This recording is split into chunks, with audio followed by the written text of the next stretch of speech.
in high definition. This is Western New York's news leader. Now, News 4 at 6.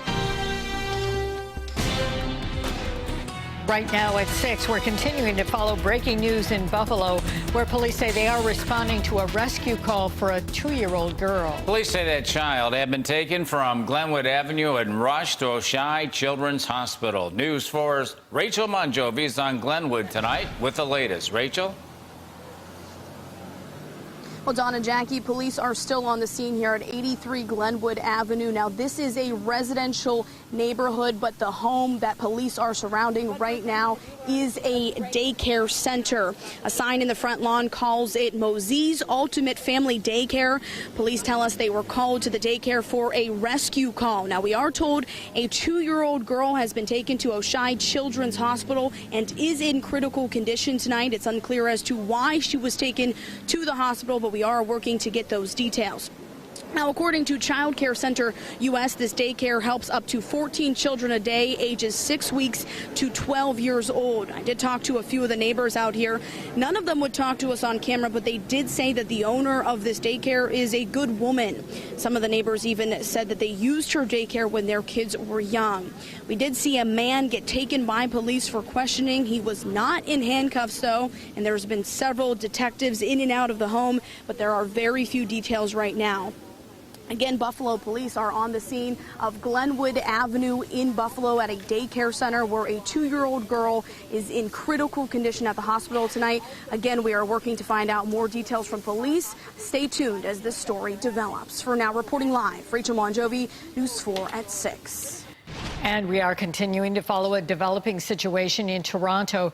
2 people are dead, more than a dozen injured after a gunman opened fire in a busy neighborhood. And police say that shooter is also dead. Within the past 15 minutes, Canadian authorities have identified him as 29-year-old Faisal Hussein. They say he was killed after a shootout with police officers. It happened in Toronto's Greektown neighborhood. Cell phone video shows the shooter firing a handgun into a number of restaurants along Danforth Avenue. A 10-year-old girl and an 18-year-old woman were killed. Right now, officials say there is no indication that this was an act of terrorism, but they still haven't ruled it out. Tonight, we are hearing from those who were nearby when the shooting happened or saw the rampage firsthand. News 4's Jen Shantz spoke with people in and around the Greektown neighborhood. Police tape is still up here just before the Danforth, where more than a dozen people were gunned down last night. Several cafes and restaurants in this area that would normally be bustling on a Monday are closed. Around 10 o'clock, we hear the first shooting, so I had a couple customers at the patio, so right away we ran inside. People try to hide under tables. Dimitrios Nikolakakos was waiting tables Sunday night when police say a 29-year-old man opened fire on a string of restaurants and cafes in Toronto's Greektown neighborhood. It was shocking, because we live in this nearby area. So it was really shocking for me and my family too. At least 2 victims are dead, a 10-year-old girl and an 18-year-old woman. A young lady was on the ground. They were doing CPR. I went there and, I held her arm to see if he has his pulse. And after 5 minutes, the police arrived, ambulance. The shooter later died after an exchange of gunfire with police. His motive is still unclear. Jeanette Dowson lives just blocks from where the shooting happened. A little bit angry about this guy who thinks he can shoot off a gun whenever, because of whatever thing is going on in his head. Hours after this quiet residential area became the center of tragedy, Greektown residents are showing their support for each other, some through simple acts of kindness. I think it's just really important to show, that we're all in this together. Others through colorful displays of hope or messages of love. We are here to show our support to victims and their family that they are not alone. Police are continuing to investigate what led up to the shooting. This tragedy comes just months after a driver plowed his van into pedestrians on Yonge Street, killing 10. Reporting from Toronto, I'm Jen Shantz. Here in Buffalo, the two men who were shot outside a bar on the city's east side over the weekend have been identified. One of those victims was an off-duty Buffalo police officer. Prosecutors say the other was his friend. And police say they've both been treated and released from ECMC. Two people are now facing charges in this case. News 4's Chris Hervada saw both of them in court today. Chris? Don, they were both sent behind bars by the judge without bail. Today, Buffalo police said one victim is 28-year-old Darnell Davis. The other, the off-duty BPD officer, is 29-year-old Christopher Bridget. The officer wasn't on duty, allegedly. The officer, had nothing to do with any official conduct that he was in. It happened here outside the Groove Lounge on Broadway near the Central Terminal. Authorities say the two victims were sitting in a vehicle when they were shot. Now, these two men, Adrian Lias and Reginald Hoax, are under arrest. We have probable cause to determine at this time that Mr. Lias was the one who pulled the trigger. Hoax is facing a weapons charge. Lias, meanwhile, assault, reckless endangerment, and weapons charges. Both were arraigned this morning in Buffalo City Court and held without bail. He's a lifelong resident here in Buffalo. He's a family man. He works hard, bail should have been set in a reasonable amount. When we went by the Groove Lounge Monday, no one was there. Our attempts to speak with managers Sunday were unsuccessful as well. The city has taken action against other businesses after shootings this year. A city spokesperson told us, quote, police are looking into the matter, end quote, involving the Groove Lounge now. Are some better than others? Absolutely. I have no idea, whether or not there was cameras out front of the Groove Lounge. I have no idea what their security is. So that'll all be looked into as the course of the investigation, it continues. Lias and Hoax both scheduled to be back in court on Friday. The DA did acknowledge, yes, one of the victims in this case is someone who works for a police force, which he deals with on a regular basis. Lias' attorney, though, said that shouldn't play a role in public opinion, and it shouldn't play a role for the courts. Chris Horvat, it's News 4.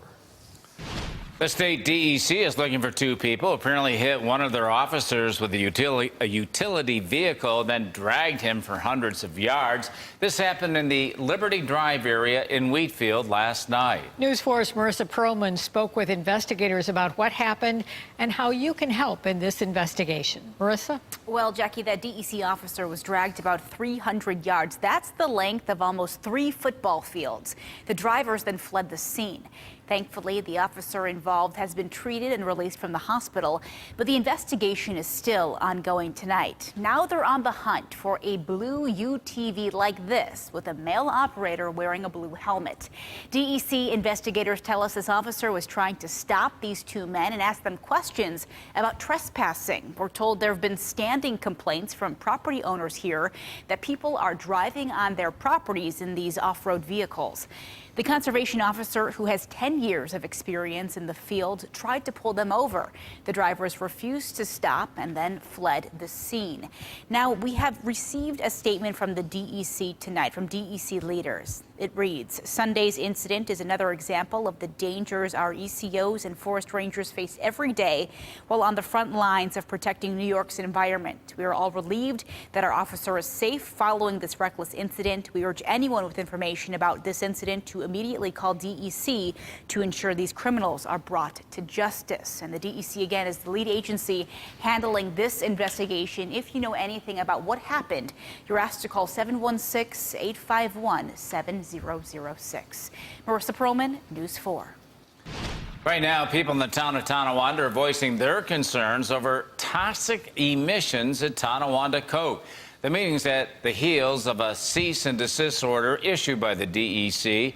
This spring, a waste heat tunnel under that facility partially collapsed, sending toxic emissions into the air. On Friday, Tonawanda KOAT said they were working with the DEC to try to find a solution to the problem. But the meeting happening right now is at the American Legion Post on Delaware Avenue. We'll have an update on what happened there tonight on News 4 at 10 and 11. Officials with the Niagara Falls Water Board believe they have stemmed the tide of some of their biggest water woes.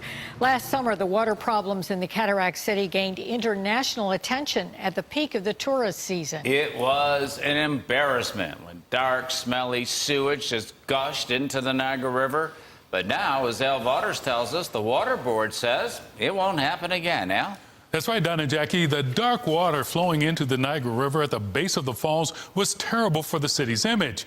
But they also have been cited for sewage overflows that led to the state DEC forcing the water board to take immediate, aggressive action. These are the sediment basins where raw sewage is filtered out at Niagara Falls wastewater treatment plant. Officials told us it was water from basin number 5 that caused the dirty, smelly discharge last summer. They're taking proper steps now to make sure that embarrassment doesn't happen again. At the time, officials blamed it in part on human error. Staffing levels have increased. Supervision has increased. All those collectively have been factors that will take place moving forward. The solid waste filtered out of the sediment basins is now pressed, dried, and hauled to a landfill rather than stored on premises. Water board officials also said 160 fire hydrants across the city that were not working before are now fully operational. We're bringing the water in from all over the city. We're changing pumps, and we're putting SCADA systems in, and we're doing a lot of things out there that no one can see. And in the infrastructure of this city, it's all hidden. No one sees it. The city has also been cited for sewage overflows by the DEC just about every time it rains, due mainly to leaky sewer pipes allowing stormwater to leak in and mix with raw sewage. John Goddard is an engineering consultant who compiled a report for the Water Board and DEC to improve the plant's operation. The operations crew, the maintenance crew, management, giving us the resources to do what we got to do. It's a different place. It's a real culture change. Water board officials estimate it would cost $20 to $40 million to fully implement the improvements Goddard's outlined in his report. And they're getting there, with money coming from the state. More workers, better training, and a lot of new equipment, including new vehicles. Al Waters, News 4. Well, still ahead on News 4 at 6, keeping the memory of a local mother alive. How one woman is spreading the message to fight like a mom, and how you can help the family affected.